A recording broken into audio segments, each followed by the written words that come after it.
Hey everybody, my name is Jesse Collins, and I want to tell you all about my show, the Gentleman's Wrestling Podcast, here on the Voices of Wrestling Podcast Network. On the Gentleman's Wrestling Podcast, we do a thorough analysis on the biggest issues and trends within the pro wrestling industry. We talk a lot about pro wrestling media, we talk a lot about fan culture and wrestling's place within general pop culture, and we talk about the broader influences that are shaping the way we discuss and analyze the pro wrestling industry. We've had some of the brightest minds in the pro wrestling intelligentsia on the show, including WrestleNomics host Brandon Thurston, both Rich Craich and Joe Lanza from the Flagship Wrestling Podcast, Trevor Dame from the Through the Years podcast, and a whole lot more. This isn't a show for hot takes. It's not a show recapping the latest episode of television. This is a show focusing on the biggest topics in pro wrestling and doing a deep dive on the real stories behind the surface level analysis you might find elsewhere. The Gentleman's Wrestling Podcast is available wherever you get your podcasts, and we'd really appreciate it if you gave us a try. Thanks. All you homeowners have unique needs. Some feel the need to leave up holiday decorations year-round. Others have the need to use their garage as practice space for their new metal band. And because each homeowner has unique needs, Geico helps you get the right coverage for your home and what's in it. That way, you get exactly what's right for you, even if your needs are unique. Get more with Geico. This podcast is a member of the Voices of Wrestling Podcasting Network. Visit voicesofwrestling.com to hear the rest of our great podcasts, as well as show reviews, columns, opinions, and updates across the world of wrestling.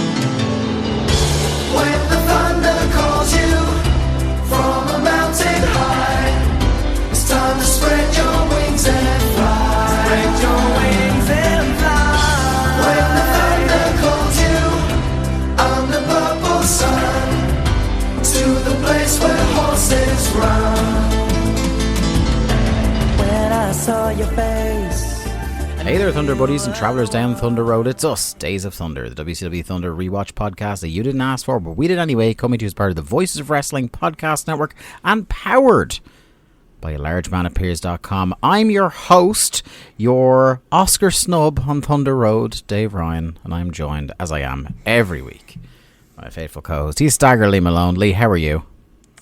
If you're the snub, does that mean I'm up for the short Oscar of the year?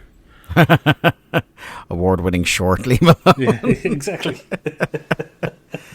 Quite possibly. I'm good. How are you?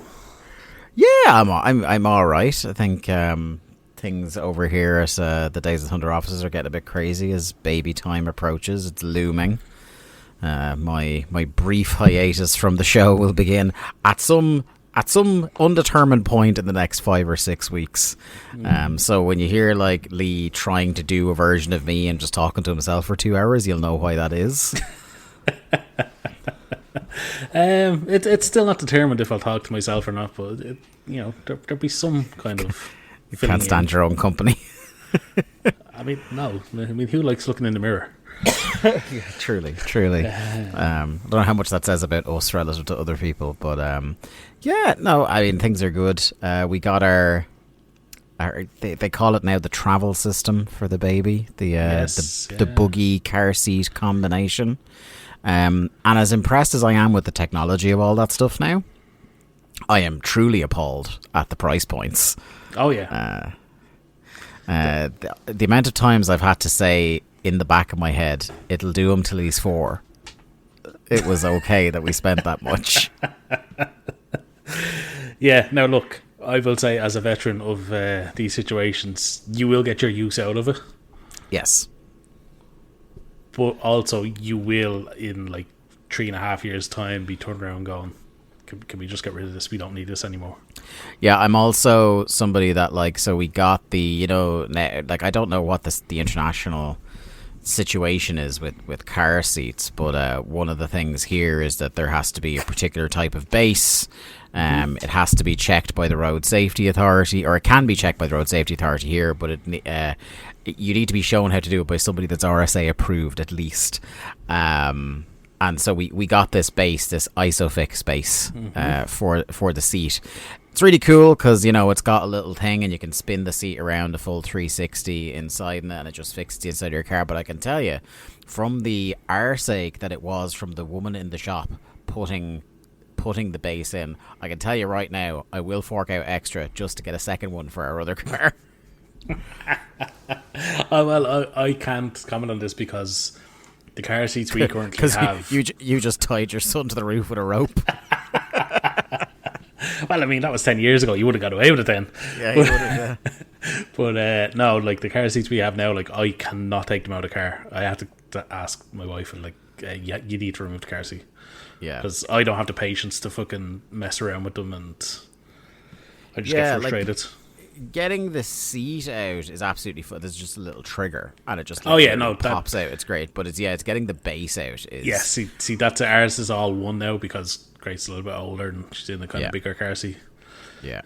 And we didn't splash out as much as you probably did for the spinny contraption and like the one. Yeah. Well, like, but the thing I'm not gonna like get too inside baseball about the cost of the entire thing, but I will say, like, the thing that's given me pause is, like, if the base was just like €50, I'd be like, I would have picked up a second one then and there on the spot. I'd be like, brilliant, right?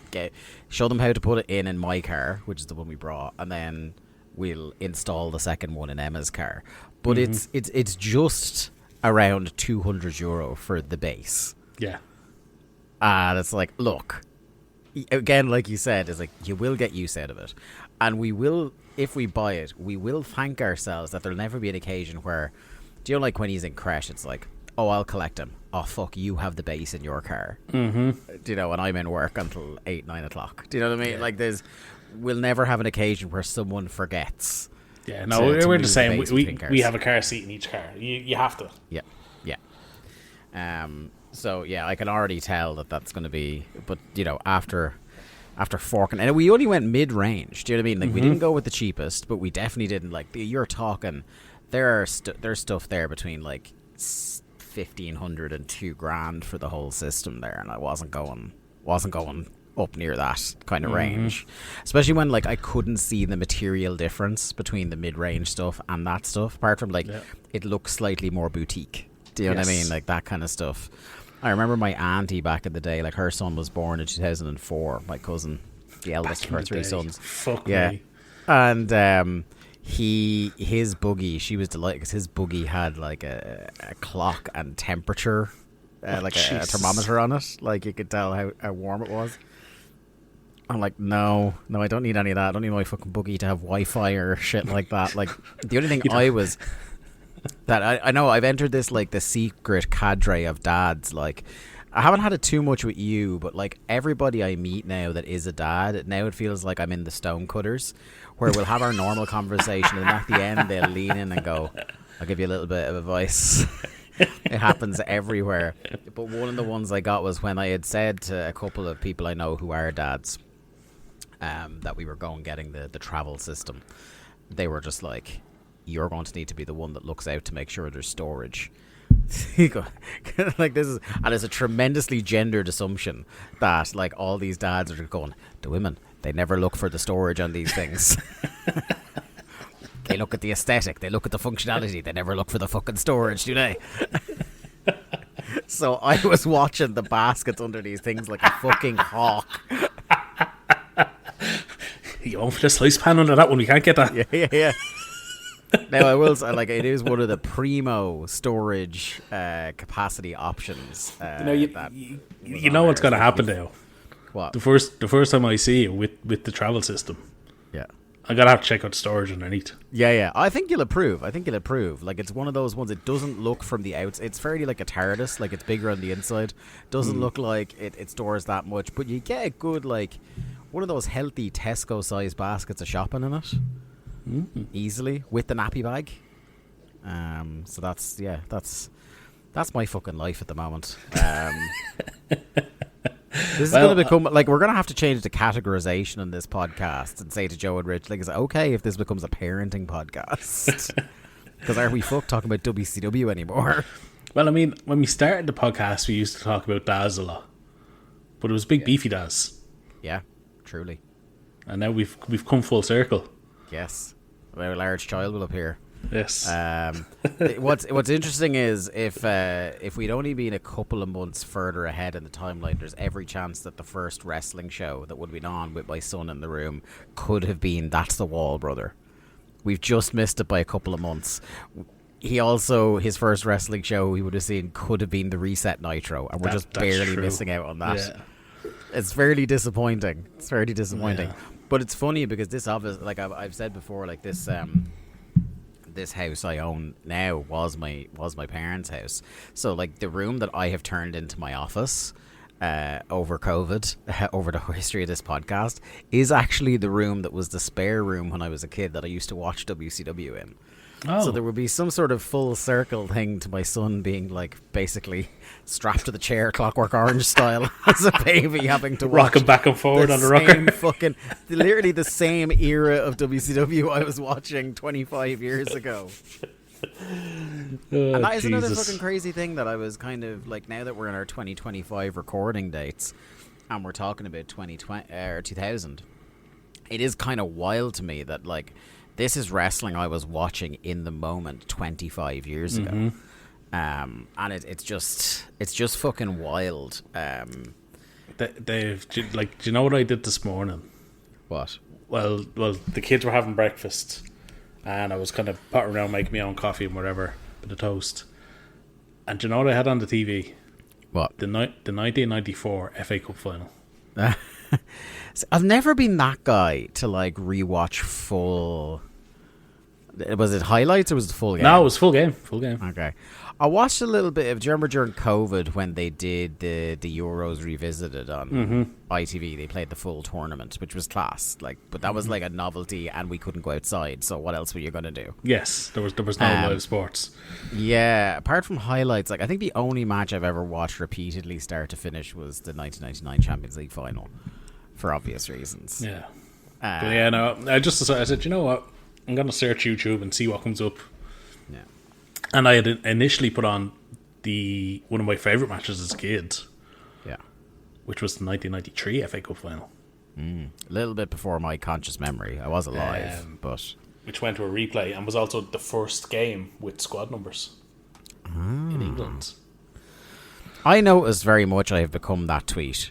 And you are definitely that tweet. The one where like men love nothing more than sitting around mentioning footballers from the 90s and 2000s. Yeah. I'm like that with footballers and also with bands. I do it with bands a lot. Me and Jack in our group chat, Jack Lazell, friend of the show and enemy of Leave Malone, we periodically just text each other the names of like landfill indie bands from the 2000s to pop each other. I mean, I will see Jack Lazell at your wedding. Yeah. I'm assuming. And I could probably just spend all night naming 90s footballers back and forward with Jack. Yeah, you could do that, or you could lean in and just mention the name of a shite band and pop them, like, or a Midland band from the 2000s. Like, just lean in and whisper to Pigeon Detectives into his ear and just walk off. Hit him with a bit of Milburn. I'm getting a bit, because it's one of the things that is getting popular now through TikTok with teenagers is like music from that era, like the Enemy indie era when we were both in secondary school. So like I was talking to a volunteer in my work who's 21 and he's going to fucking see Get Cape Where Cape Fly, which was just like one of these bands that I'd heard a little bit of but used to see them mentioned in the Enemy a lot in like 2005 2006 kind of time, and it's just really really odd. All the nostalgia acts now are like, I'm like, they can't be nostalgia acts. They were around when I was a kid. Yeah. I am bringing that volunteer and his mate to a festival in Ireland this year. Like one day of a festival. Forest Fest. Okay. I don't know if you've heard it. It's in County Laois. People who aren't familiar with County Laois will find it very funny that it's in a town called Emo. Ah, okay. in County Laois. But what's the lineup like on the day you're going? It's it's being headlined. The reason I was going in the first place, and I paid for a ticket before anyone else was announced for that day, is Manic Street Preachers. Oh, nice. But I've also got a Peter Hook. He formerly of Joy Division and New Order, is also playing. I'm trying to get up the lineup here because I cannot remember half of it. I know famous Irish post grunge band Therapy ? Are playing there. Okay. Yeah. Where is the? This is fucking fantastic radio, by the way. It is. Oh, Orbital. Remember Orbital from dance arenas at like every festival? I remember the name. Yeah.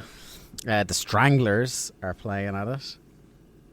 And one contemporary act, like, because it's not all retro acts. But Pillow Queens are playing, who are like a current day band from. Oh, you've lost me with very that. Good. They're very good. There is a lot of retro stuff. The Friday has Franz Ferdinand and the Dandy Warhols. Wow. And Sunday has Travis and Billy Bragg and Tony Hadley from Spandau Ballet. Hang on, Tony Bradley was a fucking... Or Tony Hadley. Hadley, I said Bradley. Tony Hadley was a nostalgia act in like 2004. Yeah, that's even before our time. I'll give us credit for that. Like, because the Spandau Ballet, like, renaissance was like when we were teenagers. Yeah. Because they were like solid mid-80s UK pop Yeah, act. like Gold made a comeback around in like fucking... Wasn't it... What was one of them went into fucking EastEnders or something, didn't they? Yeah, I think so. Yeah. Anyway. Yeah. Insane. But enough of that. Again, sitting around mentioning bands Let's from talk the about era. something that has no nostalgia, and that's wrestling. Yeah, well, do you want to actually, because we're I'd say quite timely, but it's the same week. I know we both subjected ourselves to having come in here and gone, we won't. The two of us found ourselves both at a loose end on Saturday night, and instead of do anything else, like I've been doing great at watching my movies so far this year to make sure I actually do break 100 on Letterboxd this year after failing to hit 100 new movies for the first time. Instead of just watching like a bunch of movies back to back, I was just like, fuck, I'm going to watch the Rumble, aren't I? Well, it was on at a reasonable time, but also the only reason I was tuned in was the fact that my son wanted to stay up and see his first pay-per-view. I refused to call it the other thing, live. Yeah. And I said, are you sure, son? The Women's Rumble is starting. And he's like, yeah. I was like, okay. So we watched up until, I think it was number 17 was Charlotte, wasn't it? I don't know. Yeah, I can't remember. It was around number 17 or 18, and then I was like, right, now let's go. Fucking bedtime. It's nearly midnight. Yeah. So, I watched that and then put it on as background noise then the next morning.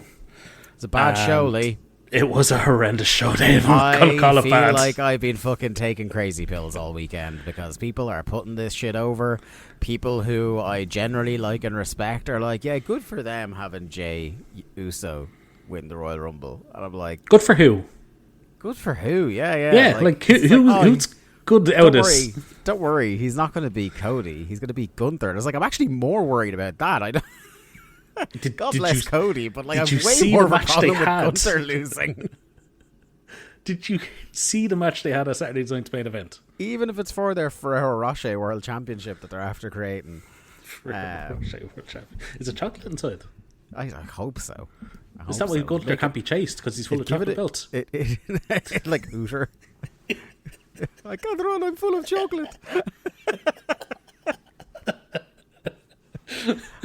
Anyway, I did prefer Gunther when he was full of chocolate, though.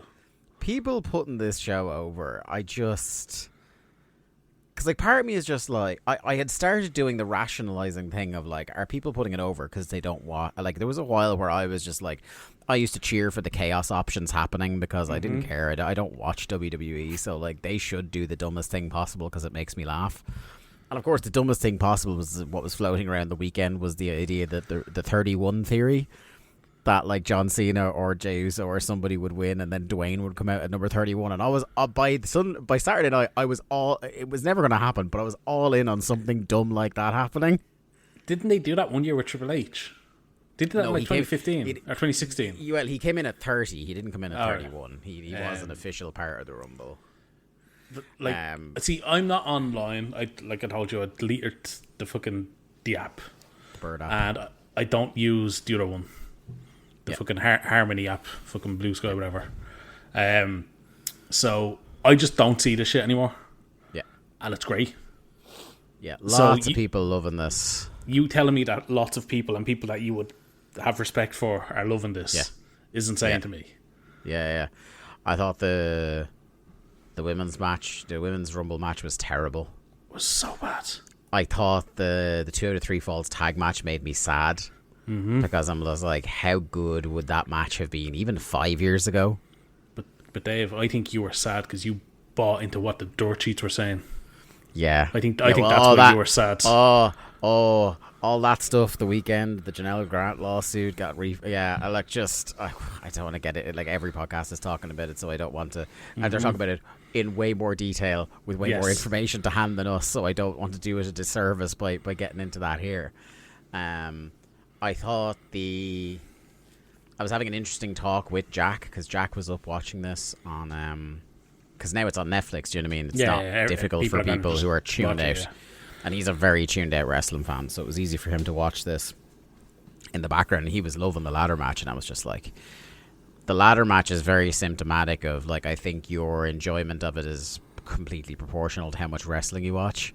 I was like, if you don't watch wrestling at all anymore, then that was probably fine. Apart from that, like, the last spot, I won't take away, the last spot was great. The slammer through the ladder. Yeah, it was great. Kevin folded up like a cartoon character. Amazing. He always risks his life in ladder matches like that. The other suplex on the ladder was also gruesome as well. But even that, like, you're going, those are 2 good spots in a match that was like 20-25 minutes long. And like I said, Kev does this in every Royal Rumble match. Yeah, every Royal Rumble he's a fucking title match. Yeah. It was every ladder match you've ever seen. And like, this was Jack at that point was like, oh, you like hate WWE so much, is that what you're saying? I was like, no, honestly, like, it's a thing that everybody's guilty of. I was like, yeah, I watch majority AEW have 46 ladder matches a year, and it takes so much for even a spot from one to break through, let alone an actual match. And even if I was a WWE diehard, it's like, we're only just after the era when, like, NXT was doing 2 ladder matches a month for God knows how long it felt like. The ladder match is just, I think, of all the stips that are dead, it's the deadest, because like, at least you can say, right, the cage match, WWE killed the standard cage match over many years, but at least for a while AEW and some other companies, not just them, were trying to make cage matches special again. Like, you know, when there was a cage match on an indie show, it would be an exception rather than the rule. Oh yeah, and it feels like different. Every indie show would have a ladder match because it's so logistically easy to do. Like, but yeah, ladder matches, I just could do, except for that, the classic thing of, I think we've said it on a Pick Your Poison or something in the years past. I've definitely said this into a microphone before. It's like, the only great ladder matches left are the only ones that hold up. Apart from those early couple of like TLCs that you'd never seen it before in your life.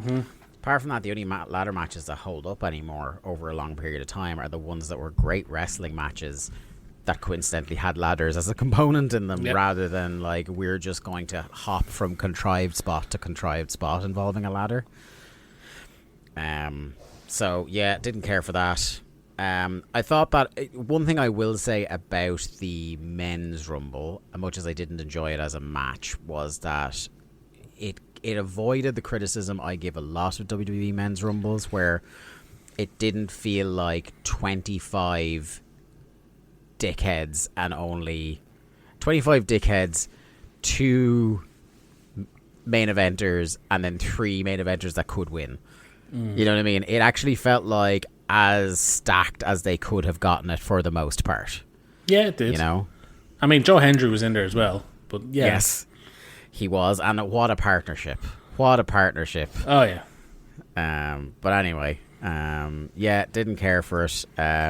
Jey Uso winning is very, very funny. I mean, it was the funniest ending I think I've ever seen of any battle royal, let alone Rumble, where he just look. They'll still get they'll still get to almost all the same matches I assume they were doing before the weekend. The only thing is, like, it is kind of funny that what looks statistically most likely to happen is that not only is Punk not properly getting a Mania main event, but he's going to have to do it in a 3-way. And share it with Seth Rollins, who he hates. Yeah, it's pretty good. It's pretty funny. Or he's going to face off with Logan Paul, which is probably even funnier. Yeah.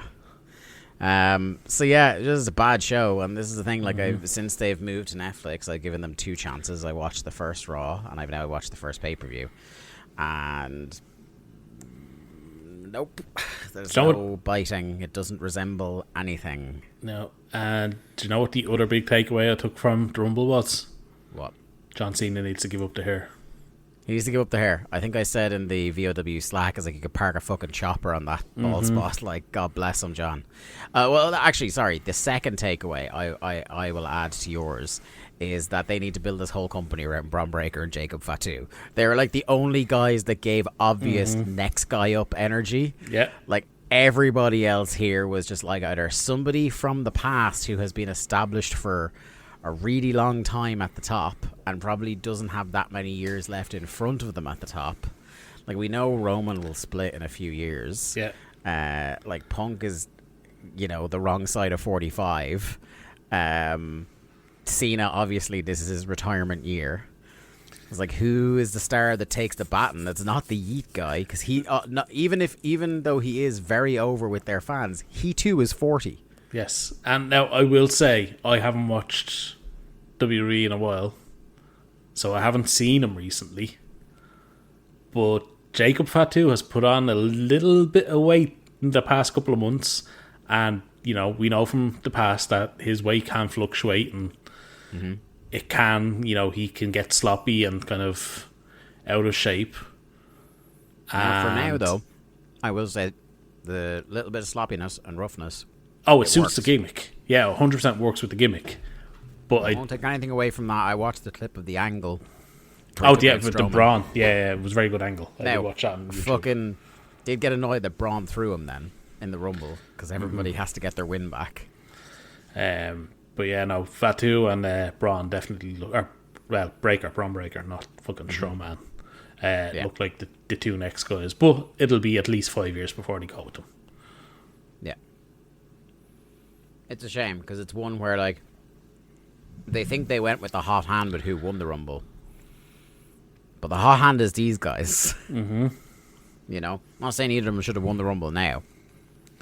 No, but, like, they need to be aiming right, saying, okay, Roman's tied up this year, but next year is either Roman Breakker or Roman Fatu. Even though it'll probably be Roman Dwayne. Yes. Anyway, let's run away from current day wrestling, shall we? Let's go back to a better time. Let's go back to 2000 and talk about what's in the news this week. What's Uncle Dave writing about? As I said to you off the early, we're kind of doing a Thunder show and trying to cover the Observer is a bit weird, because, like, his days change around. So sometimes he's writing that week's Observer before the tapings. Sometimes he's writing them after the tapings. Sometimes I have to dance around stuff that's a spoiler in our timeline. This lines up absolutely perfectly, because he released this hours before the Radicals debuted on the 31st. On 31st. This is the January 31st newsletter. So we have all the news from this week in WCW, including this taping, but not spoiling our next episode, which of course will be the Nights of Nitro Raw's War simulcast for the debut of the Radicals. Let's go with the headline story. Would you believe it's drama in WCW? No. I know. The soap opera surrounding WCW and the group of wrestlers who vowed to stick together got even stranger over this past week, with the company mired in even more uncertainty and friends who stuck together breaking apart. WCW sent unconditional release letters to Chris Benoit, Dean Malenko, Conan, Shane Douglas, Eddie Guerrero, and Perry Saturn. So this is an interesting thing that, like, we all remember the apocryphal story of them all going together and Kidman being involved at one stage, and we know obviously from history that the Radicals got their releases. But I had forgotten the detail that Conan and Shane Douglas did actually get sent releases. Yes, they did. Unconditional releases. Thus cancelling the planned meeting Bill Bush had agreed 2 days earlier to have with the group that same day, and allowing all of them to start with Titan Sports as of 2/1, provided they agreed to not say anything publicly disparaging about WCW and agreed not to sue them. After both sides signed the releases and they were executed on 1/25, it's believed Benoit, Malenko, Guerrero and Saturn are free to start with Titan as soon as this coming week, which they do. Instead, Vince Russo came to the office and held his own meeting with Bill Bush, making demands of his own, either wanting a release from his contract, which has 21 months remaining,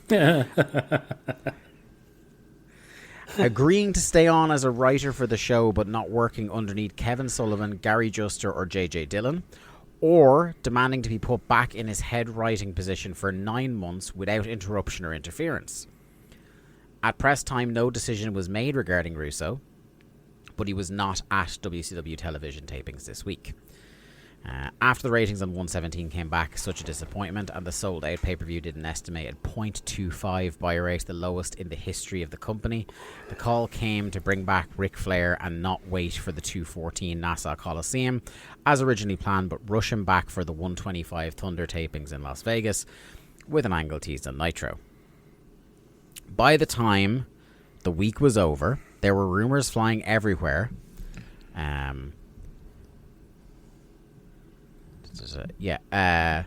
Of this person and his group being after that person's job, and this person being in and another person being out, but no changes were made at press time. Faced with the prospect of leaving lucrative jobs with no guarantees of money anywhere close to the same level, the group of six fell apart at that point. Conan, who was somewhat left out on his own after being sent home by management on 116, even though he'd been told by the rest of the group that they were sticking together, was wanting to stay after getting word of his release, claiming he went in to support the group but had never directly asked for his release. Fucking coward. Bush believed differently, and there was a lot of sentiment in the company not to let him or any of the others back. Douglas also didn't sign his release and was talking with the rest of the group about giving Bush the week he asked for and waiting to see what changes ended up being made. There were loads of rumours going around, even reported at one point by Gene Okerlund, although that was simply made up to get the internet talking, that Kevin Sullivan would soon be replaced as booker by Vince Russo, although nobody close to Russo seemed to have any indication this was going to happen.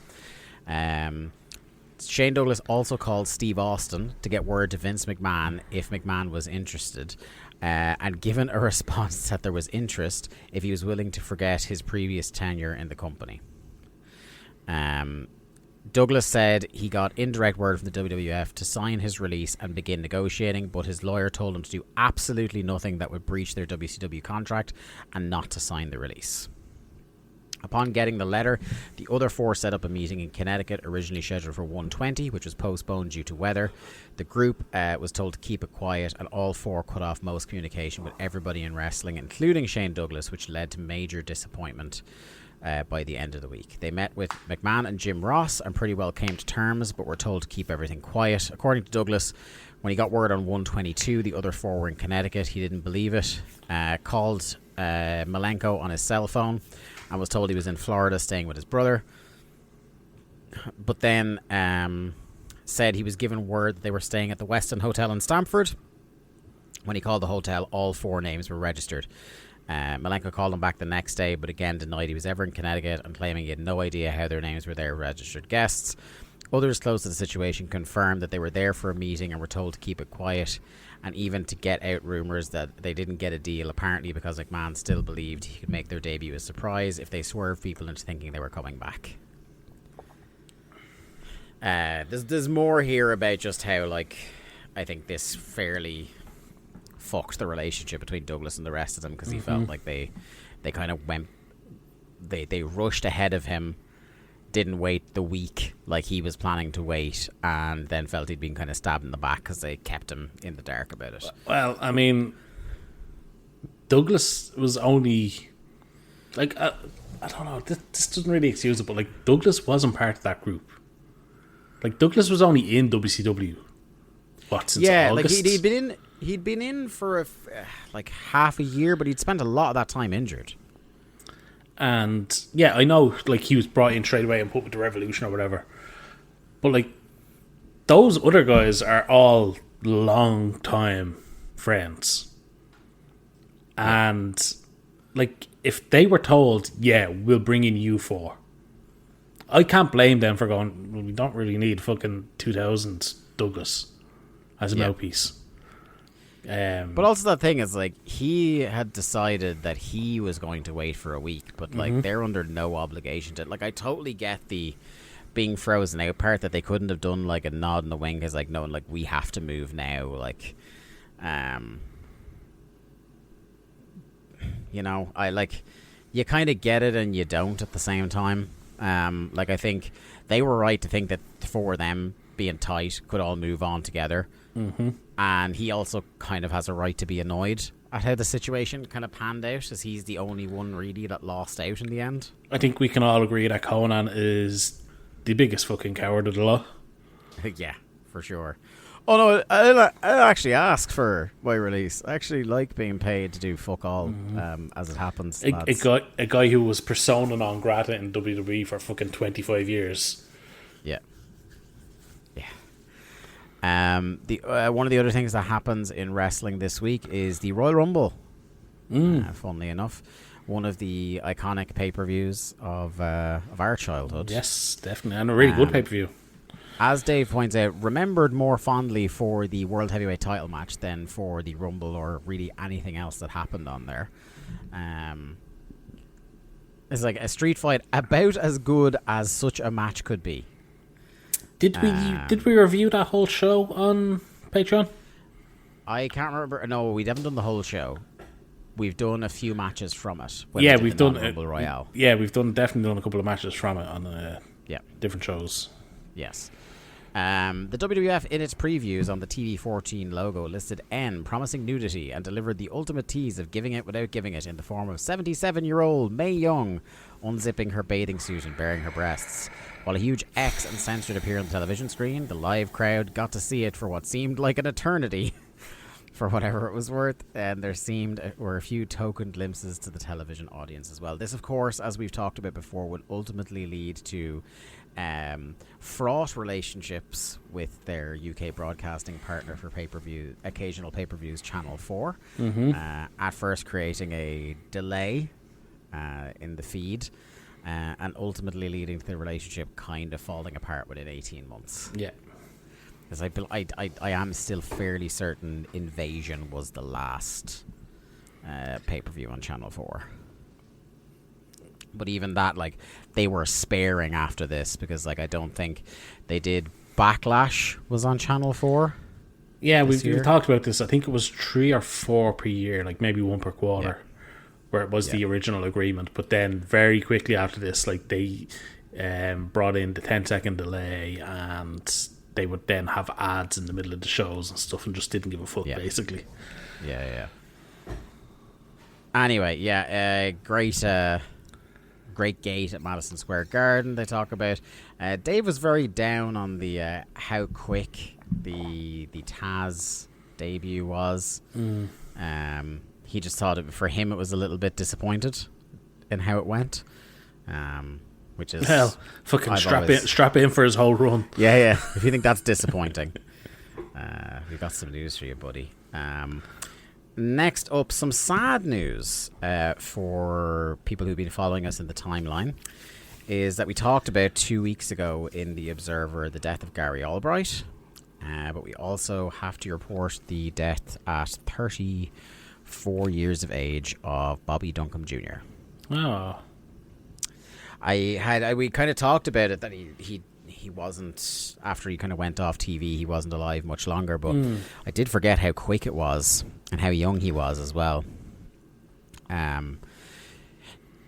Dave writes that Duncan Jr. was simply the latest victim of a world where physical punishment is dealt with by numbing drugs, and falling victim to excesses is epidemic. The second-generation wrestler, whose namesake father was a noted regional headliner in the 70s and 80s, was a journeyman pro who had been out of action after having knee and shoulder surgery. He'd been off television for just long enough to where, combined with the frequency of similar show opening three-bell salutes on Nitro, the death did not even cause a stir in a business that has gotten so calloused by frequent tragedies. Jesus Christ.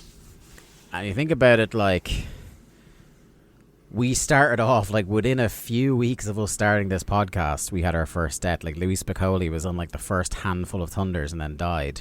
Mm-hmm. And it's been a lot. Like, he was found dead at... Yeah, it's just been a constant stream of, like, deaths every other couple of weeks. Like, yeah. He was found dead at 5:20 a.m. on 124 near Leander, Texas, a suburb of Austin, and it appeared he'd been dead for several hours. He was living near Leander while in the process of going through a divorce. He left behind a wife and 2 children, a 13-year-old boy named Austin and a 2-year-old girl named Cassidy. Austin was where he grew up and where he played college football at, and was the city where he gravitated to when he got in a partying binge, according to friends. An autopsy revealed no cause of death pending toxicology tests, but it was believed by those close to him to be a combination of Valium and alcohol. Fuck. It says Duncan Jr. and Albright were similar in that both had spent much of their career in Japan, and in recent years as frequent tag team partners with Stan Hansen. Because of his size and name being 6'5", 260, Duncan Jr. got a lot of opportunities in wrestling to be a star, with tryouts in every major organisation at one time or another, but was never quite good enough in the ring or charismatic enough to take advantage of them. Yeah, very sad death for at such a young age. Again, younger than I am now, of Bobby Duncan Jr., which was like... crazy. And then Dave, like, as he does, like, again, if you want an obituary for a wrestler, like, no one did them like Dave. Incredible, like, going through his whole college football career, wrestling career, titles he held, all that sort of stuff, but we won't dwell on that for too long. Moving on to the kind of, like, around the world, what's going on in wrestling. Officially, Beyond the Mat will have a limited release opening in New York, Los Angeles and Charlotte, and will open nationally in more than 200 theatres on 3/17 or 3/24. Jim Carrey's portrayal of the late comedian Andy Kaufman in Man on the Moon, which featured quite a few pro wrestling sequences, earned him a Golden Globe Award for Best Actor in a Comedy. That was, again, we've covered that over at alargemanappears.com, and that was a class movie. We haven't done that movie on Patreon, have we? Did. Did we? I'm almost certain. I don't think we did. I think we put it up to a poll, but I don't think it was definitely in a vote. Yeah, it was in a vote. I don't think it won. Didn't that? Unless it was when I was off. I'm gonna have a look here. Now, that said, it's a great movie. We did. Yeah, we did. Was I a Honda? No, you weren't. It was during your there you go. Yeah, it was me and Jack. Fucking from Jack. the 29th of April 2023. It's a great movie. That fucking coward Jack. The coward Jack Lazo. Luthez, 83, will be moving early next month from his longtime home in Virginia Beach to Winter Garden, Florida. Love Dave stalking Luthez. Did Luthez dies like a year or two after this, I think? Oh, I couldn't tell you off the top of my head. Because I was looking him up because we're about to just peek behind the curtain. Our next Patreon show is going to be Slamboree 1993, the Legends reunion, at which I was just like, holy shit, like Luthez is ancient, but he's looking great when he shows up. For, like, for a man of, like, he was in his 70s on that show, and I was like, fair play. After being shut down since August, Ian Rotten's IWA opened up on 122 in Charleston, Indiana, at the new IWA Arena, and will promote their barbed wire, thumbtacks and ladder matches every Wednesday. That was the barn, wasn't it? Yes, because Ian owned the building, so they won't be getting thrown out anymore, which led to their not being running for a while. The Wrestling at the Chase special will be replayed on KPLR TV in St. Louis at noon on 1:30. I believe I talked about that special because you can get that for free on YouTube. You did. And that is actually a very enjoyable little hour as a look into Wrestling at the Chase. Among the celebrities making appearances on the 129 XPW show at the Palace in Hollywood are Korn lead singer Jonathan Davis, porn star Ron Jeremy, and Josh Lazy of Danzig. Okay. I feel like Norm. All the stars are here. The 1219 Juggalo Championship, that's not a misspelling, wrestling show in Detroit with ICP versus the Two Doinks and featuring a run-in by Raven and Balls Mahoney will be released via Polygram videos in March. Hang on, which Two Doinks? Two Doinks. Any two. I wonder, was it Alabama Doink? Promoter Brian Gorey of JCW is scheduled to take the show on tour to 20 major cities starting in April. So I hope you all got to see that when it was coming around back in the day. The trial of the trial of Buddy Rose on second-degree assault and unlawful imprisonment charges is scheduled for 126, according to court documents. Tammy, his estranged wife, said the wrestler had threatened her with a knife and she had to beg for her life. He pled not guilty and denied that the incident took place. I think that's it for... Oh yeah, Bullet Bob Armstrong, who is now in his early 60s, returned to Knoxville on 115 to team with Tim Horner to capture the Tennessee Mountain Wrestling Tag Team titles from Dirty White Boy and Jeff Anderson. I assume not Jeff Anderson, star of Clerks. That's White Lightning, Tim Horner. Yes, indeed. Who we covered recently on a rehash of the Champions. Yes, we did. Also featuring Bullet Bob Armstrong. This is gonna, I'll tell you what, I hope you had your, well, DVRs didn't exist yet, but I hope you had this taped on VHS back in the day. Rena Miro will be at the NATPE convention in New Orleans trying to sell a show called The Consultants that will star her, Dennis Rodman, karate star Jeff Speakman, and former WBC light heavyweight boxing champion Jeremy Williams. What are they consulting for? Hard to say. Latest on the Jerry Springer wrestling shows. On 119, Harry White, the former St. Louis wrestling commissioner, was on a show about having sex with old people. The Springer people had White wear a toupee and arrange a spot where he would rip it off in frustration. He tried to kick the toupee into the audience but was wearing loafers, and in an unplanned spot the loafer went off his foot into the crowd. I haven't watched the Springer documentary on Netflix yet. I really should get around to it. It's pretty good. It's trashy as all get out, but it's pretty good. Like, for somebody from our period of time, you'll enjoy it. WCW news. This week's Hulk Hogan story is that he's telling friends he's never going back to WCW because apparently his ego took a bruising with their offer, given him what they talked about last week. Hogan wanted to come back with his old deal. WCW had booked Hogan to appear at Super Brawl against Luger, which is why Luger mentioned his name in passing on Nitro. WCW's claim is that Hogan is still contracted to the company for 6 more pay-per-view dates and coming off the sold-out buy rate, which we're now being told was actually lower than Fall Brawl, making it the lowest in history for either of the big two promotions, and for that matter, lower than any UFC, and probably in the league of the highest ECW pay-per-view. Well, I think one thing we can say is that those 6 pay-per-view appearances are going to go real well. Oh, you guys are in for a treat. For sure. They want to have their big gun available for the show. You should probably also know by now to take anything regarding Hogan at face value. Ric Flair is expected to make a final decision this week whether he's really going to run for governor of North Carolina. It's more than likely not. Imagine the fucking skeletons that would have came out. I mean, any worse than like fucking Lawler running for mayor of Memphis? Comparable. Mike Henderson and a young fellow by the name of Christopher Daniels got a tryout match before Nitro in Los Angeles, and it was said to be a good match. The Nitro girls perform and DJ Ran is still there spinning the music at Nitros, but they are never on television. Russo cut them off TV, believing that when they were each on, people switched the channel. Which is very true. Like, I don't switch the channel when we're watching, but like, I used to love, I think I said this on the show, I used to love the Nitro girl spots when we were covering Nitros because it was a chance for me to catch up on what I was typing about the previous match without having to pause the show. Because it's like they did the same 3 dances every time. Incredibly sexist, Dave. I can't believe you weren't locked in for the dances. I'm not a great ally, am I? Oh well. There's some stuff here about Thunder tapings. To show how much the bookers feel the tag team titles are worth, at the house shows, the matches with Vito and Johnny defending the belts against the nearly as over challengers 3 counts are the opening match of the show, behind even Maestro versus the Artist. I mean, there's an argument that they're opening with a good match. Yeah.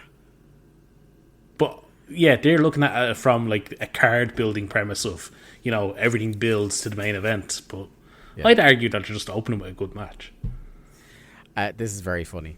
Goldberg appeared on Politically Incorrect on ABC. Is that the Bill Maher show? Ooh, is it the old Bill Maher show?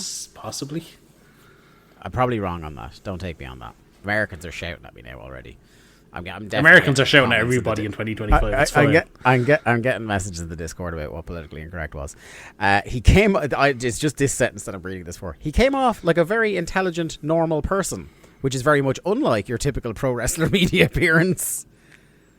Ain't that the truth? He didn't get a chance to say much as he wasn't as aggressive as the other guests. The wrestler being the least aggressive person on a show is very funny to me.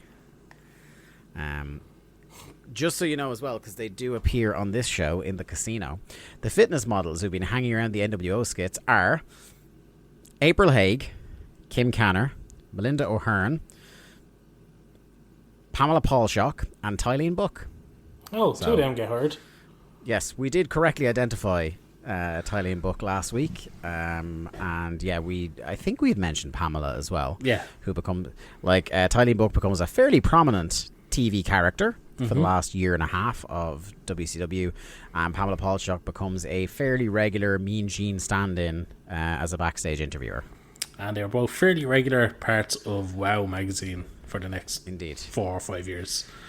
As there was another random news bit in there that like trying to jump on WWF's relationship with Playboy, because obviously they got the China spread, I think is this year, and they had the Sable one. They had the first Sable one already when she was still with them. Yes, Sable, China. I don't think then there's a break. There was a break then Tori. until Tori. Yeah. And then it's like for yearly after that for a while. But Penthouse is trying to get in on it, and they were trying to get a partnership going with some wrestling company, and I was just like, I don't know if there's follow-up stories on that in the coming months, but like that just seems like something Paul Heyman is just like, pick me, pick my company. Yeah. No. Penthouse and ECW just seems like a match made in somewhere that is not heaven. No. They do talk about as well something that we will be noting on the show in February. The German tour for WCW is coming up in February 2000. WCW on tour is something that will be a recurring topic on this show, because there's some real fucking humdingers coming up in the next year and a half. Yeah. And they sold out the a place we walked by going to lunch many times, the 11,000 seat indoor arena in Oberhausen, Germany. We miss you, Centro. What was the name of that arena? All you homeowners have unique needs. Some feel the need to paint their door a vibrant shade of blue. Others have the need to decorate their bathroom with fish, anchors, and other nautical items. And because each homeowner has unique needs, Geico helps you get the right coverage for your home and what's in it. That way, you get exactly what's right for you, even if your needs are unique. Get more with Geico. I can't remember. But it used to always have, like, either there was the time they had the giant David Hasselhoff poster on the side, which is the most stereotypically German thing in the world. Hasselhoff, big in Germany. And there was also a Raw house show poster one year, I remember. But by that stage, when we got there, we were just all thinking about our 360 Build-A-Burgers. So we never really paid attention to that arena. Anyway, shall we move into the show? Let's get into the show. I feel like Chris Morris in the start of one of the episodes of The Day Today, where he's like, "Those are the headlines. God, I wish they weren't." So shall we get into Thunder? God, I wish we weren't. Yeah. This is the 97th episode of WCW Thunder from Sheiky Baby's favorite place, Las Vegas, Nevada. 26th of January 2000 with a 2.7 rating. That is up by 0.4. It's a pretty decent, but don't get used to it bump. The first thing we start is with a flashback, which I guess we should be thankful for. What is it? Like, Sid at this stage should just always get public transport to arenas, because this is the second car that's got wrecked in 6 months. And this wasn't nearly as funny as him jumping on top of it and screaming no to the heavens. But NWO tagged the shit out of his car. So this video package, this is just like weeks upon weeks of highlights that they're trying to make appear happened in the last 2 weeks, right? No, I believe not only did this all happen in Nitro, on this one Nitro since the pay-per-view, but also would not be shocked if it all happened within about an hour on the same Nitro. Like, I could swear I was watching this going, this can't all have happened. Oh. In one show. So, the NWO tagged his car. Yes. Scott Steiner returned in a corset. Yep. Like, that's the best description I can... It's like he was trying to do the DDP rib tape, but got a bit sexy with it about halfway through. But he comes out to sneak attack Sid. You might remember that Sid had a match with Jeff Jarrett, and if he beat Jeff, he'd go on to face Nash for the title. This we covered on Thunder last week. They drag him into his car, and Bret Hart gets in a monster truck and runs the car over. Bret Hart, who definitely looked like he wanted to be there. By the way, the Observer this week says, we think Bret's going to be out 1 to 2 months. Yeah. Oh, Dave. Well, I mean, that was obviously Bret telling Dave. Yes. So he was in the trunk. They dragged him to the car. They put him in the trunk, did they? Yes, I think so. Ran it over with a monster truck. Then Sid comes back in a neck brace and attacks Bret. Then it's Sid versus the Harris Bros. Kills them. Powerbomb is banned against Nash later that night. Jeff runs out in the Nash match. Sid bonks Nash with the guitar, hits him with the acoustic equalizer, and wins the title. Like you said, felt like they were catching up on about a month's worth of TV, but it was one night. So Sid overcame vehicular manslaughter, the entire and NWO, the entire NWO in one night to win the world title. Yes, and that, which again, if you're going to make a guy, pretty solid. But then, like, again, we'll talk about this whole, to me, I guess the cliff notes of the show lead to get into it. This entire show was redundant because they did everything to have him be Superman, overwhelming the odds and winning the title. And then they just tried to run it back on Nitro. I was just going to say, on Thunder. That brings us to our opening segment of this show, which is Gene with Sid. Yes. To start. And I will say something, right? There's something about Sid with that belt. I have the same note. I have the exact same note. It just looks good around his waist, doesn't it? There's certain guys. Goldberg is one. Sting is one. Flair is one. It never looked right on Hogan. It never looked right on Nash. Yeah. The NWO version looked right on Hollywood for what it was. But yeah, the classic gold belt never looked good on babyface Hogan. For me, anyway. But this is like... Like, do you remember when Sid was WWF champion and he had the winged eagle? Yes. It didn't sit right. It just felt a bit weird in your brain, didn't it?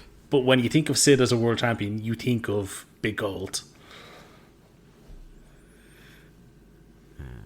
Yeah, so I want to say that, right, it's January 26th. By the end of tonight, we'll have had our 8th world title change in 26 days. incredible. It's been vacated 3 to 4 different times. Okay, so now I will say they count the official history of this title counts what happens in this segment as a title change. Okay, so Brett vacant, Benoit vacant, Sid vacant. Yeah, Brett vacant, Benoit vacant. Sid vacant. Yeah. Nash, Sid. So hang on. They're counting it as Sid. Sid gives up the title in this segment. Yes. And then Nash crowns himself as champion. They're counting that. Yes. Okay, cool. Sure. I mean, that's kind of what happens. Yeah, okay. He does say he's stripping Sid of the belt. Yeah. WWE... so I'll read the notes on Wikipedia. WWE recognizes Sid's reign as lasting 75 days beginning on this day. Okay. So I don't know if that's implying that WCW themselves counted it as didn't count the first Sid reign but counted this one. Because that would be, so the crux of this segment is that, as you said, Nash comes out during this interview. Is Sid's doing his ticker tape parade, having won the belt, and Nash, NWO, and the Babes come out, and Nash's contention is 1, he used an illegal powerbomb, and 2, he pinned the wrong Harris brother. I mean, some would argue there's not a right Harris brother. Now, the one thing I will say that was a cool bit of this wasn't the usual thing.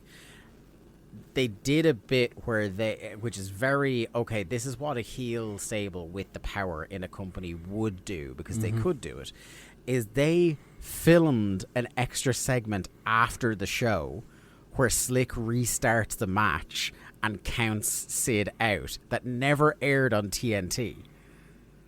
Which I thought was a little bit of a clever, because it's the whole the heel ref thing. Yeah. So that's what Tenay says it straight away. It's that didn't air. They did that in front of the crowd after the show. Fantastic. That's actually pretty cool. Yes, that's good. Especially considering, Slick is their ref. Yeah. I think it was Tenay. It was Tenay or Tony. They were fucking appalled anyway. They were like, that didn't happen. Okay, I missed that. That's proper. This is the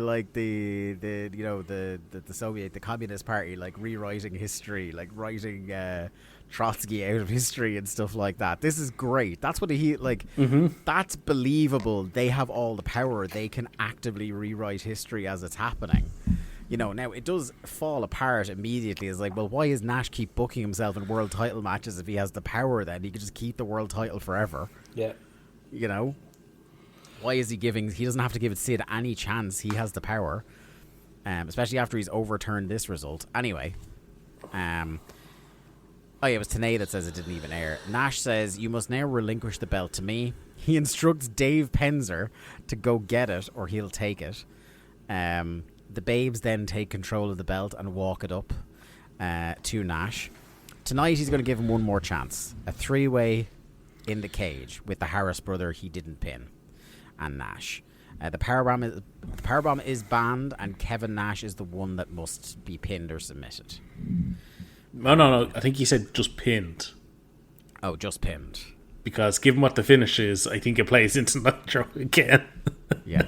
Now, I will say, the spoiler I will give is that Sid now holds the title until the reset. Yes. So this is the I'm pretty sure it's the longest run now of a champion between now and the end of our show. Yes. I am almost certain. Between January 26th and April 10th. I hate to tell you this, Dave, but David Arquette does not have that long of a reign. No, he doesn't. He doesn't, sadly. He has a longer reign than a few. We should also put it out there that we still do want to have David Arquette on the show to talk about when he won the world title. Yes. If anybody knows Big Dave, we would the real Big Dave Arquette, we would love to chat to him about this. But Yeah, to me, like, if this is the story and they restart the match and count it out, then, like, the official history should be that Sid never won it. Not that he did win it and was stripped. Like, that's the little bit logical inconsistency with the, as a, like... You're thinking far too much about the lineage. Yes. But, like, people who keep track of the lineage do think way too hard about the lineage. You're right. As a lineage respecter, I do agree. Yes. The lineage respecter has logged on. We then get the welcome return of Coming Up Tonight graphics, which have been way too absent in the history of World Championship Wrestling, but are here tonight. Well, you say welcome, but some of the graphics they showed us, I don't want to see. No, absolutely. This is a bad show with a lot of bad wrestling, with bad wrestlers, including one of the lowest rated wrestlers I've ever seen on Cage Match coming up later. One person I audibly groaned when I realised not only was this their Thunder debut, but we're going to see a whole hell of a lot more of them. Gene is with the Maestro. Of course, we're in Vegas, so there's got to be a Vegas team with the Maestro. He said no one in town is talking about him. Somebody in the WCW booking committee hates Wayne Newton. Right? Because Maestro buries Wayne Newton here. Right. And then later there's a lounge lizard that comes into one of the skits, and you're telling me that's not supposed to be a Wayne Newton send up, like, to the point where I paused, like, is that fucking Wayne Newton? Like, I thought they got Wayne Newton in. Yeah, I mean, would it surprise you if somebody writing the show hated Wayne Newton? It also wouldn't surprise me if they paid, like, Wayne Newton $100,000 to, like, come down and do a cameo. You busy tonight, Wayne? Of course you're not. The NWO are backstage in a nondescript room talking about shagging, and then they get some slot machines wheeled in, which will be the running skit of the night. The problem, I think we've said before about Kevin Nash, right, is I think and I agree that Kevin Nash naturally is a very funny person. Right? Kevin Nash is never less funny than when he's trying to do comedy. And this is several SNL type skits of them doing comedy backstage with gambling and the girls and shit like that, and they're all bad.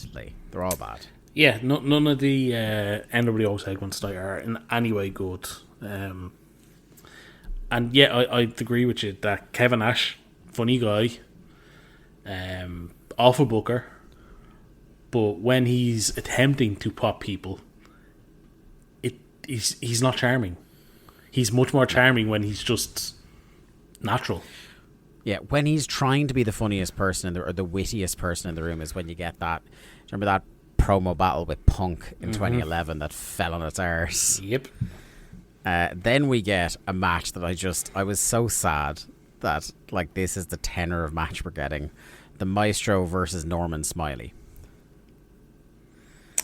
I fucking loved Norman Smiley's entrance. Okay. I'm going to get to that in a second.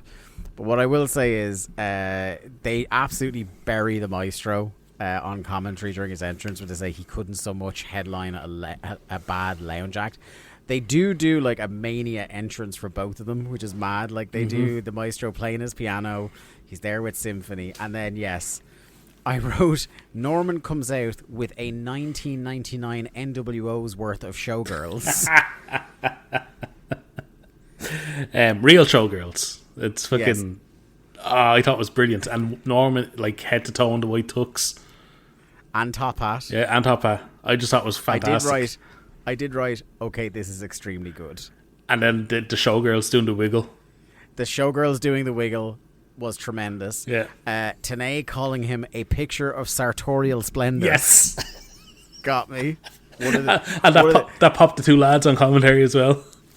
It's not as good as Norman Smiley was 32. It's not as good as that, but it is a great Tenay call. Oh, God. That was great, and then the match started. Yes, and then the bell rang is a big theme tonight, as it ever is in WCW.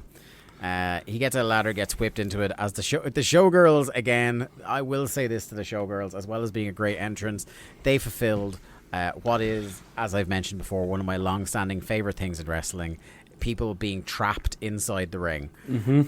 These guys start having a brawl outside, and the girls are trapped motionless inside it. They should have just been doing the wiggle as the lads are fighting outside.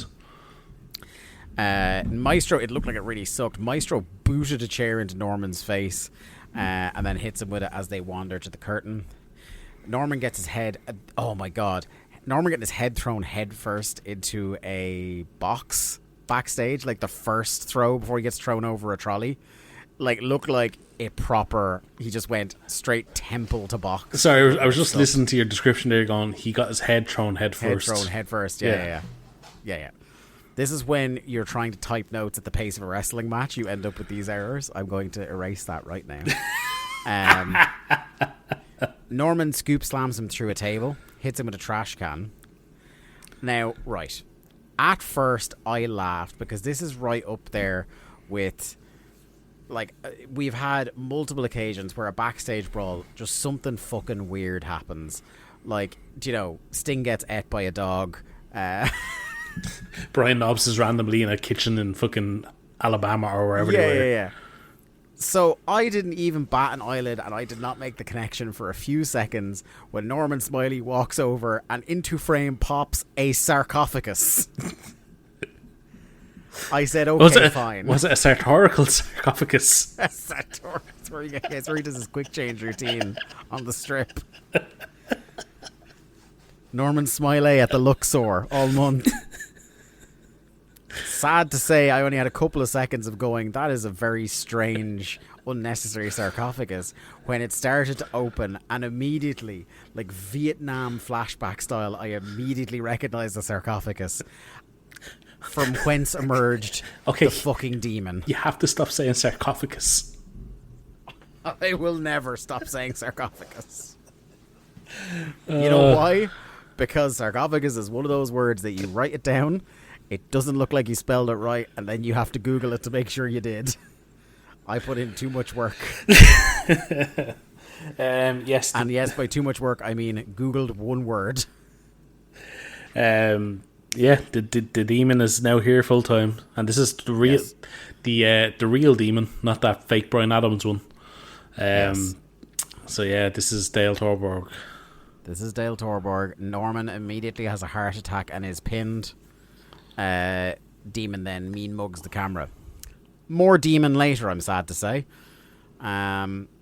NWO in full casino mode backstage now, and Scott, being the classy guy as he is, drops some poker chips inside a woman's cleavage.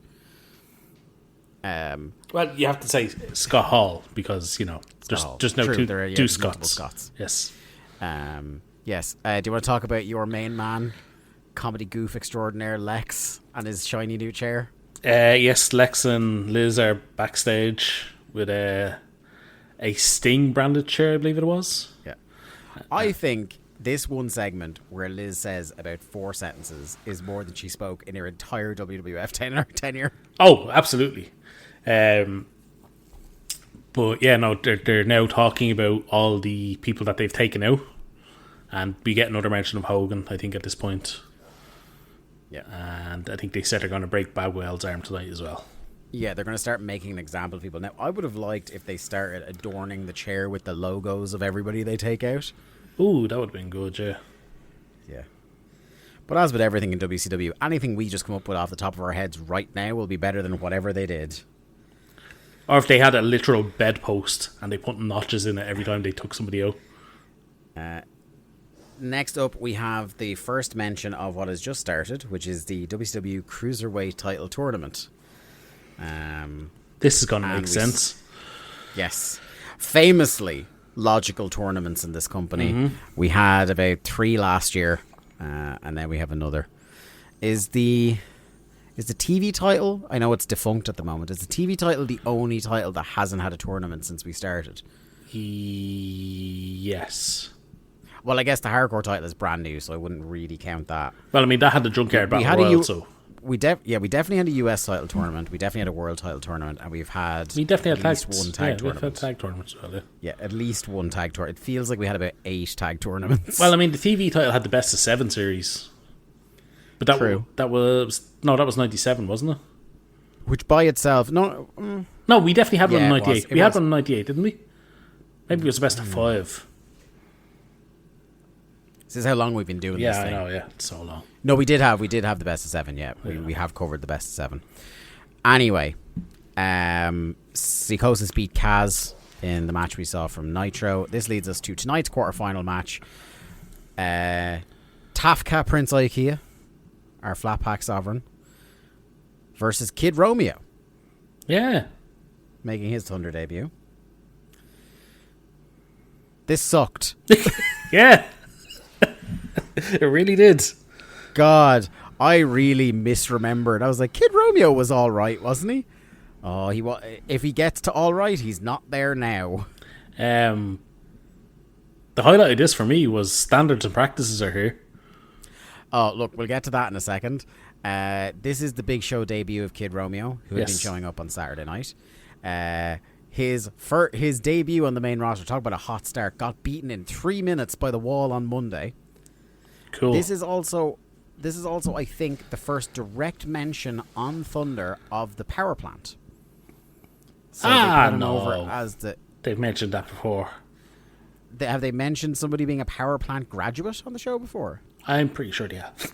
Oh, okay. Well, pretty sure they have. They put him over as being a hot prospect out of the power plant, and then just beat him like a drum. So he loses again here, shocker. IKEA sneak attacks him to start. Then yes, standards and practices come out. I don't mean the department, Lee. We want to tell everybody what's happening with standards and practices. Standards and practices, Dave, are our favourite brother tag team. It's yes, Lenny Lane and Lodi. Or sorry, Lodi and Lenny Lane, as they were better known. Yes.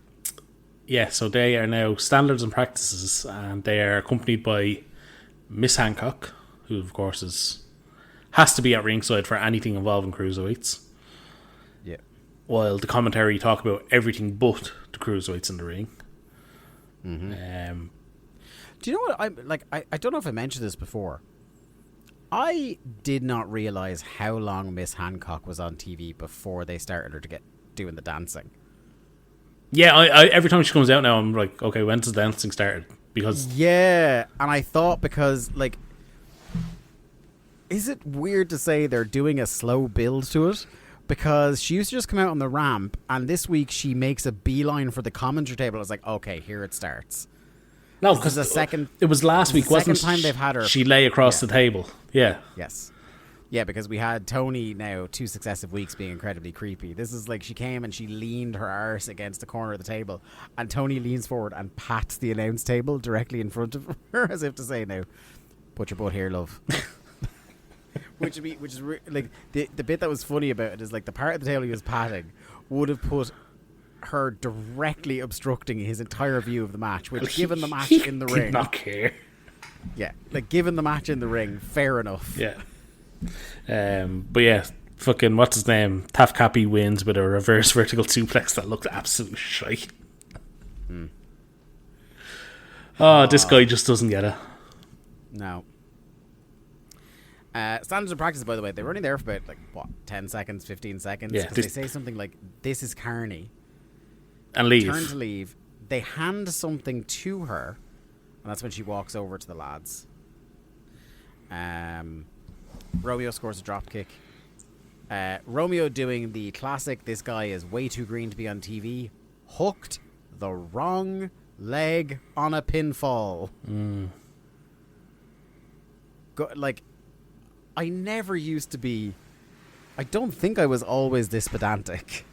But fuck me, is this kind of stuff and the running the ropes stuff I'm noticing way more nowadays. Because it's stuff that I know is really simple. I guarantee I've never wrestled once in my life. I'm not saying I'd make the running the ropes in 3 steps straight away, but I can guarantee you if I started wrestling today, I would never hook the wrong leg. You know, I've watched it too long to ever hook the wrong leg. Heat of the moment. You can't knock him. Heat of the moment. He had a heated gamer moment here in the ring.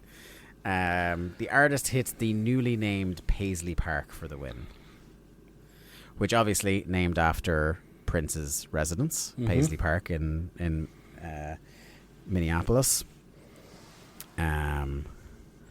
We get more casino comedy. I didn't even write anything that happens in this one. I just stopped writing. Yeah. Right. Next, I'm so mad. Yep. Well, I am and I'm not. Oh, I am. Because I'm just like, whatever, it's WCW.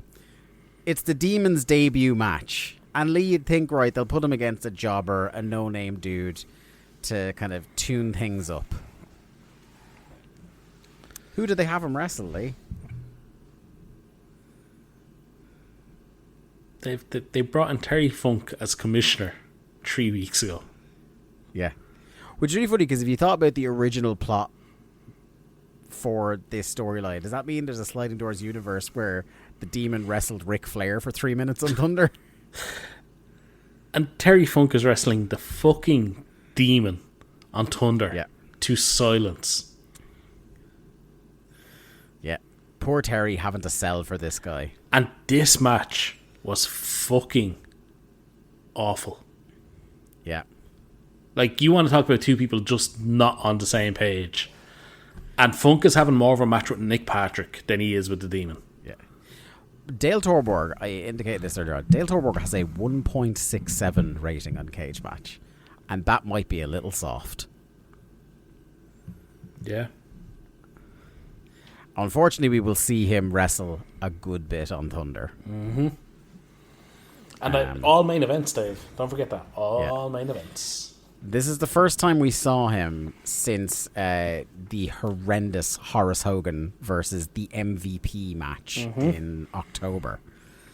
And only the third time overall we've seen Dale Torborg wrestle. But this was absolutely horrendous. The one bit I did like was Terry selling punch drunk from headbutting him too much. I've concussed myself from kicking too much ass is a great bit. What did you think of Funk's Kiwi roll for the pinfall? I will say just before that, the one thing Dale Tor, I struggled. I tried so hard to get something to compliment.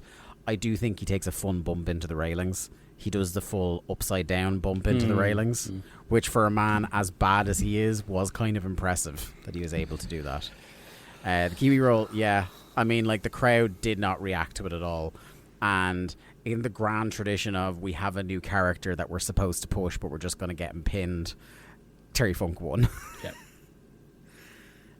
Now, look, this is a thing where I can kind of get it, where this Demon character is a boondoggle for WCW. This was a stupid Bischoff deal with Kiss.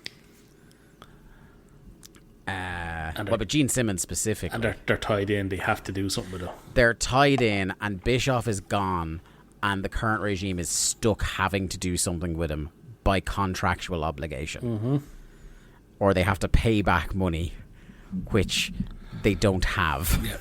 So I do sympathise a little bit. And we will be getting one of his pay-per-view main events out of the way this month. Of course we will.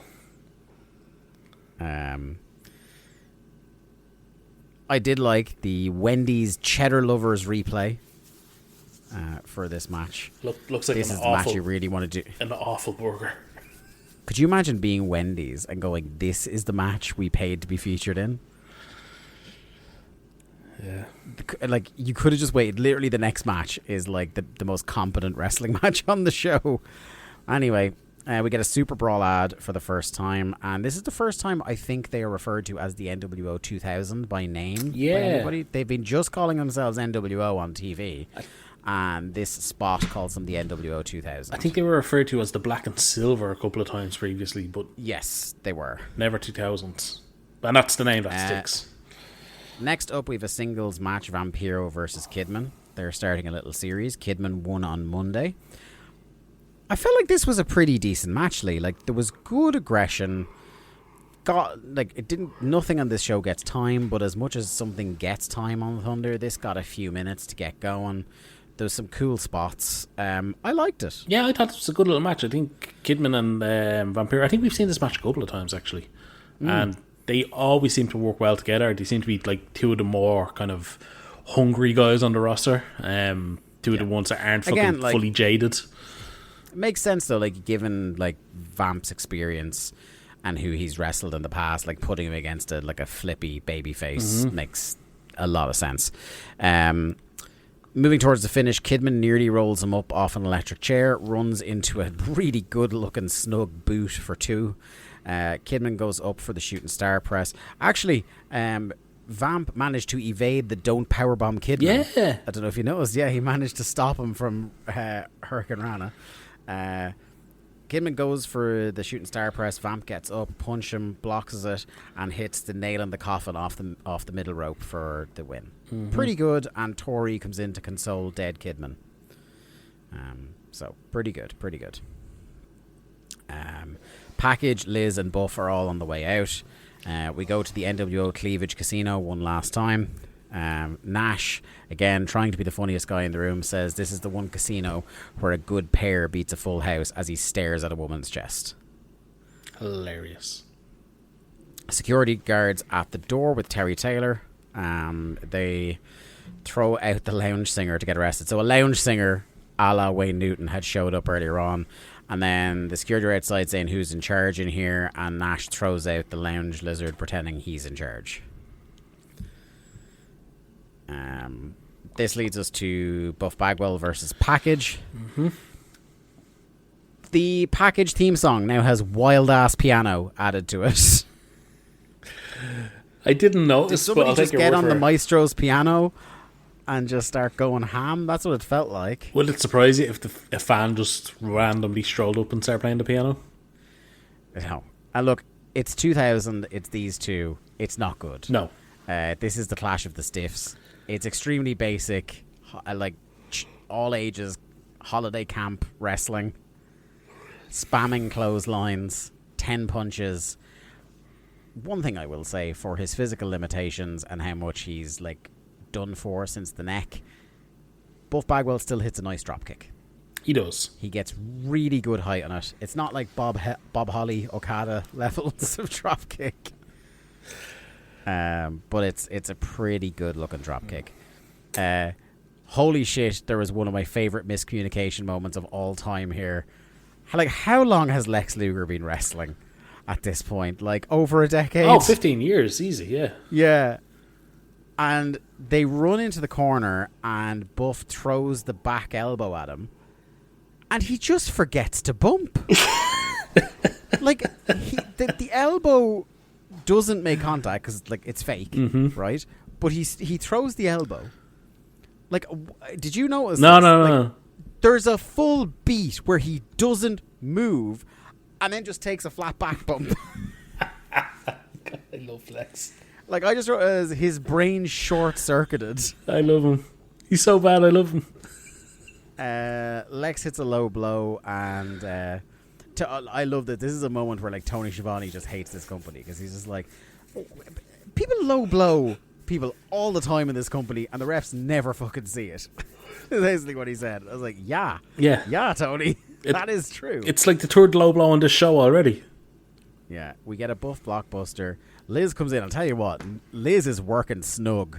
I really hope these bats are gimmicked. Oh, it's the rubber bat. Did you not know that? Yeah, because holy shit, this would have caved his skull in. I think they learned their lesson from when, she caved in Sting's face. Yeah, because Tony immediately goes, someone has to stop her doing that. The most dangerous person in WCW is Liz. Yeah, the world's most dangerous woman. They beat him down with the bat and tried to Pillmanize his arm. But for the first time in the history of this podcast, WCW security successfully do their job and stop that from happening. Yeah. Fucking hell. I couldn't believe it. Dillinger, he's getting that bonus check this year. It sucked. They have been hyping, right? I was expecting some spectacular angle to happen. They've been hyping all night that we were going to see a segment that was recorded at the Nitro Grill featuring 3 Count. Mm-hmm. Now, I will say, in the bits where, like, we've talked about, I don't know how much of this is accidental and how much is like coincidental, and how much is intentional, should I say? But there are certain elements of this 3 count thing that are just perfect. Like you could, like it's so perfectly written, and up high with the things like we said, the song is just shitty enough, right? Another thing that was just shitty enough was their signing table. This was like the wrestling superstar Virgil signing table. That's exactly what I have it described as, yeah. And there's clear the sounds from around, like there's fucking no one there to see them. They try to crack on to an attractive girl. She completely no-sells them. And then the Mamalukes come up to trash and bury them. Evan gets up in their faces and a brawl breaks out. And I love that Evan Courageous is the tough guy of the 3 of them. Yeah. Well, he's the experienced one. This is true. He's the vet. Actually, to be fair, I'd say from Omega, the other 2 have probably wrestled more. Much more, yeah, but still. Yeah. This leads to 6-man tag, the Mamalukes and Disco versus 3 count. 3 count, before they try to do their dance, they thank everyone for the fan mail. Can I also say as well, so they started doing their dance before the Mamalukes interrupted them. Another thing that's just shitty enough, and it's perfect, right? Because if they had sent these guys away to learn how to be a boy band and everything was crisp and smooth, it wouldn't have worked. It wouldn't be as funny. Yeah. The 3 of them, when they try to do the dance, are just slightly out of sync with each other, which just adds a little bit more to it for me. Yeah, it's just enough that you go, oh, they're actually trying, but they're just not good enough. Yes. Tenay proudly announces at the start of this match that Mark Francis in WCW Research, which is apparently a department that exists, found out that Mamaluke means knucklehead or buffoon. Yeah. 3 count do big old indie dives to the outside after kicking the Mamalukes off the apron. No one caught poor Shannon. Yeah. He ate shit on the floor. Now, they didn't catch Shane, but at least Shane landed on one of them. Shannon Moore just went straight from ring to floor. Yeah. There was a bit where Johnny lifted his hands to go oh no, as Shannon flew past him, but that was about it. Actually, speaking of fucking bad dives, did you see Strowman's attempt at catching Balor when he was eliminated from the Rumble? Yes. Yeah, oh yeah. He was pissed that he didn't get it. Johnny the Bull does a cool gorilla press. Yeah.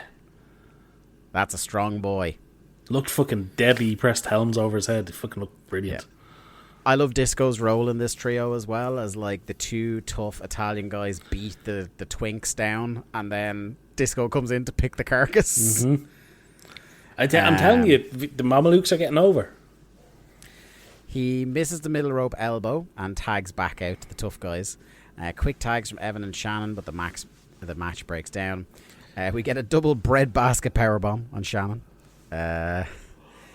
Then Disco grabs was it Shane or Evan and hits the ugliest last dance you'll ever see. I think it was Shannon. You think he hit it on Shannon? Was it Shannon? Yeah. Okay. They continued to beat down on the twinks.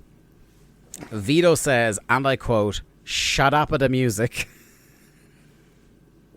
And this now, again, this was impressively shitty, but I also think they're starting to get over, and this isn't the kind of over they want to be, but it really popped me. And to be fair, the crowd were laughing as well. He said, the people here in Las Vegas want to hear some music, and they want to hear it Sinatra style. And you have never heard New York, New York murdered like Vito murdered it.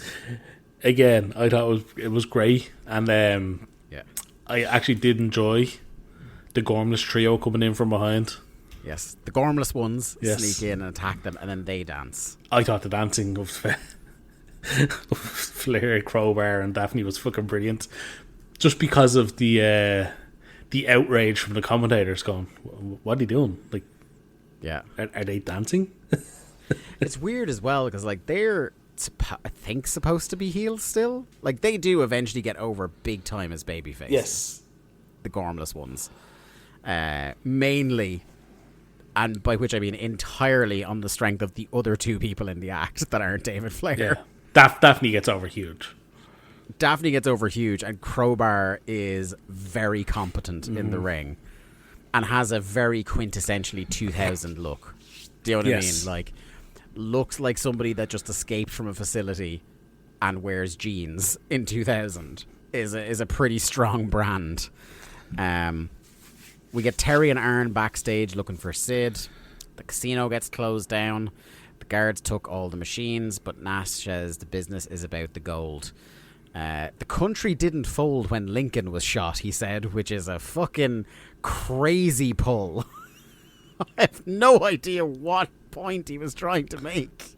I mean, the country went very close to a fucking civil war when Lincoln was shot, let's be honest. They won't put over the old guys, they said. Yeah. I was like, it's one of those, it's like, you turn around, look in the mirror and realise you are the old guys now. 1996, you get away with saying that, Nash. Anyway, they're going to go kick Sid's ass.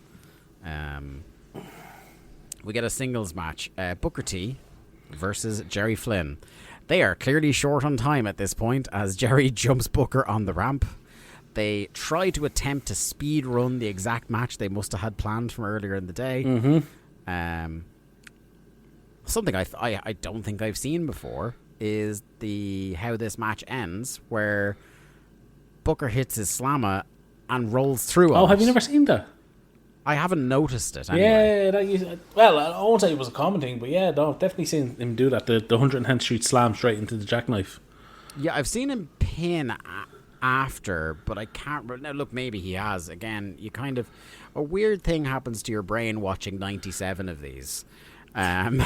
Where there's things that really stick out in my memory. Like, I'll never forget Buff cutting a promo into the mirror about how sexy he was. But, like, individual matches? No, sorry. It's all gone. It's all mush. We need to bring back Buff talking into the mirror and Hoovy being a Latin heartthrob. Yeah. Just being pouty and smouldering in a graveyard. Yeah. Yes, for sure. I just remember nobody got a body like the Buffer. Terry Funk backstage telling Sid the whole locker room is behind him. I wrote, the cat is here for some reason. A complete... You talk about if they were running short on time, they didn't cut this segment. It's fucking disgraceful. Just trash talked a bunch of women in the crowd and then did some dancing. Yeah. Yeah, I have nothing to add on the cat. Yeah, he was there. Yeah. Gene talks to Kimberly, another segment that could have been completely cut. Dave, I don't know if you know this, but Kimberly and DDP are married and they're okay. Yes, everything is fine. He says they came to a meeting of the minds about her involvement in wrestling. She said she was made be a ref by Nash and she did her best. DDP is okay with her and Buff being just friends. There's no hurdle she can't clear with Paige, and he escorts. Yeah, sorry. She'd been involved in about 4 extortion storylines to this point, so Freudian slip there. He escorts her away. Paige comes in right at the end of this and basically cuts the interview and walks off with her. We get an ad for WCW Home Video before we go to Finlay telling Knobbs to hang back. Knobbs pickpockets the spanner that Finlay was attempting to bring. This Finlay Knobbs storyline has got to go, Lee. Yeah. No one's into it. It's not over. It's extremely confusing why any of this is happening. Dave Finlay nearly died or had his leg amputated, Dave. And this is what he came back for. He fought all the way back for nearly a year for this. To be in a hardcore title #1 contendership match with Bam Bam. Speaking of somebody who this is where he's at, we're like just over a year into Bammer in WCW again, and this is what they've got for him. Yeah. I wrote while they're making their entrances, I was like, there are 15 minutes left in this show, and there's a cage match with 3 entrances still left to happen. Mm-hmm. Finlay tries to suplex him over the ropes onto the tables outside. Fails. Bam Bam misses his headbutt. At this point, Finlay realizes his weapon is gone. I didn't understand the finish here, because he gets him up for the greetings from Asbury Park, but then Finlay shakes off and then walks right back into the greetings from Asbury Park. He was so shook by not having the spanner. He walked into it twice. Yes. My only guess is maybe there was because this wasn't live, this was taped the day before, is maybe he legit fell off his shoulder, like just Bam lost his balance and just maybe they didn't feel in position, didn't feel safe or whatever. Yeah, that's my best guess, because it made no real sense. Well, do you know what you could have done? Screen, you could have just edited the match to make it look like he just went up first time. Yes, you really could have. Knobs then on the big screen taunting Finlay that he took his spanner for reasons. He threw his spanner then we and get works. the funkiest cage lowering music of all time. It's definitely completely different tonally to the doom doom doom doom doom doom in WWF. Which leads us to our world title caged heat match. They drop the caged heat. By the time of the reboot, I'm pretty sure they dropped the caged heat. Yeah.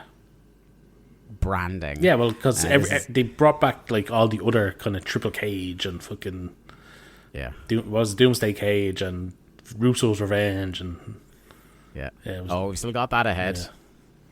We've also still got blood falling from the ceiling. Yep, plenty. Anyway, why was Ron Harris dressed as Steve Jobs, by the way?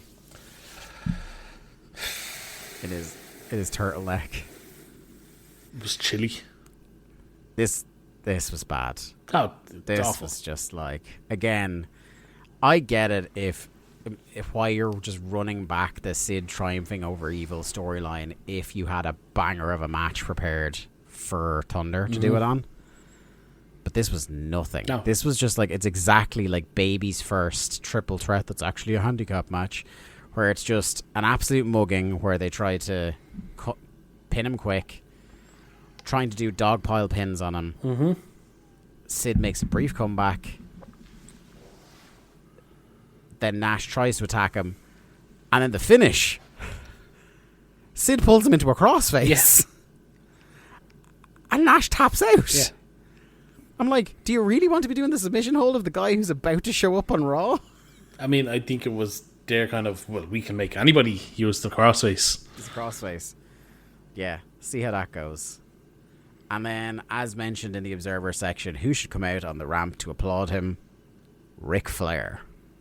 Dun, dun, dun. Yeah. What'd you think of this main event, Paul? Shit. Yeah, well, I feel so bad for Sid. Now, look, this is the start of, like we said, his long reign with the belt. It will get better. Long. It's 2 months. I know. Look, it's long in WCW terms. WCW 2000, yeah. So, look, we have this to look forward to and hopefully give us some interesting stuff in the next 2 months to get us through to the reboot. This was dog shit. Yeah. And following that team, do you want to give us your overall thoughts on the show and your winners and losers? Recycled dog shit. It was just it was a poor show. They found a way to make a momentous babyface winning the title. Like, they managed to, this is what I will say. On Monday, they managed to rescue a bad situation of Benoit leaving with a moment that the crowd really wanted, which was Sid winning the title. Yeah. And they've managed to rerun that and make it less special within 3 days. Yeah. Just not a good show. Like you said, it was filled with people we don't really want to see. And the people we do want to see are just in absolute nutting stories like Funk. Vampiro and Kidman are in a kind of one-upmanship feud. Booker T, God. Like, it's all around bad at the moment. But we'll see where we go on the road to Super Brawl. I'm hoping for better. I remember bits of what happens at Super Brawl, and it's not all good. So this is the start of 2000, and it only gets weirder. Yeah, It's certainly going to get stranger. Your finish counter, brought to you by Ludwig Borga, has 9 matches with 7 clean finishes, 1 DQ and 1 via cardiac arrest. Thanks very much for listening to another episode of Days of Thunder. We'll be back with the Radicals Raw versus whatever the fuck they put on Nitro in 2 weeks. And we'll be back behind the paywall at largemanappears.com next week for Slamboree 93. Until then, everyone, be well, stay safe, and we'll talk to you soon. Bye-bye. Thanks, everyone, for listening to another episode of Days of Thunder. Days of Thunder was produced by Lee Malone and edited by me, Dave Ryan. Keep up to date with the show and find all the ways to listen to us. You can follow us on Twitter at WCW Thunderpod, or click the Linktree link in our Twitter bio or in the show notes. I am at The Day to Dave on Twitter, and Lee is at Malone_713.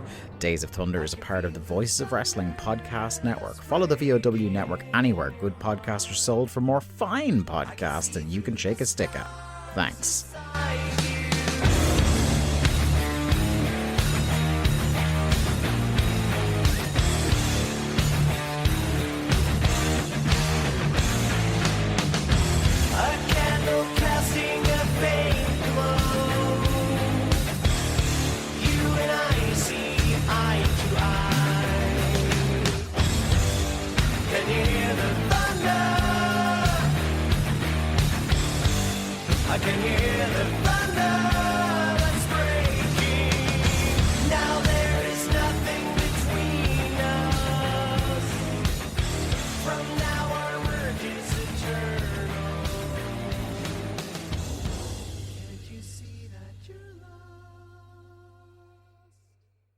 Hello everyone, my name is Taylor.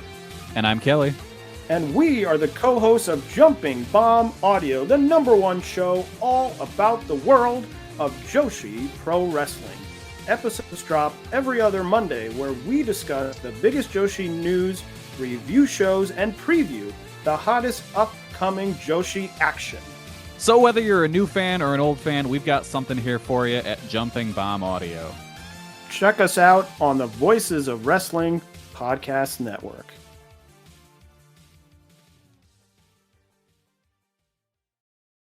All you homeowners have unique needs. Some feel the need to paint their door a vibrant shade of blue.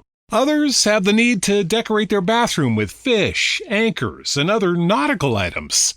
And because each homeowner has unique needs, Geico helps you get the right coverage for your home and what's in it. That way, you get exactly what's right for you, even if your needs are unique. Get more with Geico.